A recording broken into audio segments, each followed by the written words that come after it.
தமிழ் சினிமாவில் முன்னணி நடிகையாக வலம் வரும் த்ரிஷா நல்ல நல்ல கதைகளை தேர்ந்தெடுத்து தனது சிறந்த நடிப்பை வெளிப்படுத்தி வரும் த்ரிஷாவிற்கு ரசிகர்கள் பட்டாளம் ஏராளம். இவர் வயதில் ஃபீல்ட் அவுட் ஆன நடிகைகள் அதிகம் இருக்கின்றனர். இன்றும் திரையில் வெற்றிகரமாக ஜொலித்துக் கொண்டிருக்கிறார். வெற்றிக்கு அழகு மட்டுமல்ல, திறமையும் முக்கியம் என்பதை நிரூபித்து வருகிறார். இதனிடையே இவரது சினிமா கரியரில் பல முன்னணி நடிகர்களுடன் ஜோடியாக நடித்திருக்கிறார். இதில் ஒவ்வொருவரிடமும் கற்றுக்கொண்ட அனுபவத்தை இங்கு காணலாம். தமிழ் திரையுலகில் தளபதி விஜய், அஜித் படங்களில் அதிக முறை ஜோடியாக நடித்தவர் த்ரிஷா. சமீபத்தில் லியோ, விடாமுயற்சி, குட் பேட் அக்லி வரை நடித்திருக்கிறார். இவர்கள் இருவரிடமும் இருந்து சினிமா குறித்தும் தனிப்பட்ட முறையில் பழகிய தருணங்களை த்ரிஷா பகிர்ந்திருக்கிறார். இவர் தற்போது காதலித்துக் கொண்டிருப்பதாக தகவல் உலா வருகிறது.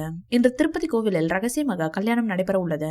கூடிய விரைவில் அதிகாரப்பூர்வ அறிவிப்பு வெளியாகுமாம். அதற்காக புகைப்படங்களும் வெளியாகுமாம். தளபதி விஜய் குறித்து முன்னதாக அவர் அளித்த பேட்டியில் தளபதி விஜயிடம் ஒரு அமைதியான சாந்தம் இருக்கும், ரொம்ப அமைதியாக இருப்பார். நாங்க 2 பேரும் சேர்ந்தாலே ரொம்ப ஸ்பெஷல் தான். எங்க 2 பேரையும் சேர்த்து பார்க்க வேண்டும் என்று ஆசைப்படுவதாக ரசிகர்களை தெரிவித்திருக்கிறார்கள். அதுவும் திருப்பாச்சி, கில்லி படங்கள் டிவியில் ஓடினால் அன்று மட்டும் எனக்கு அதிக மெசேஜ் வரும். இந்த ஜோடியை ரொம்ப மிஸ் பண்றோம் எனவும் தெரிவித்திருந்தார். மேலும் கில்லி படத்தில் காரப்பொறி கேட்பார் த்ரிஷா.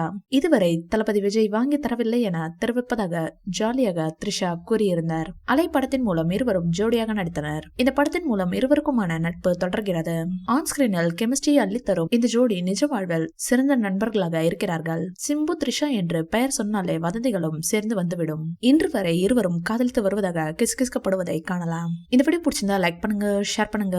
மேலும் விஜய் சார் பற்றிய தகவல்களுக்கு எங்க சேனலை சப்ஸ்கிரைப் பண்ணுங்க.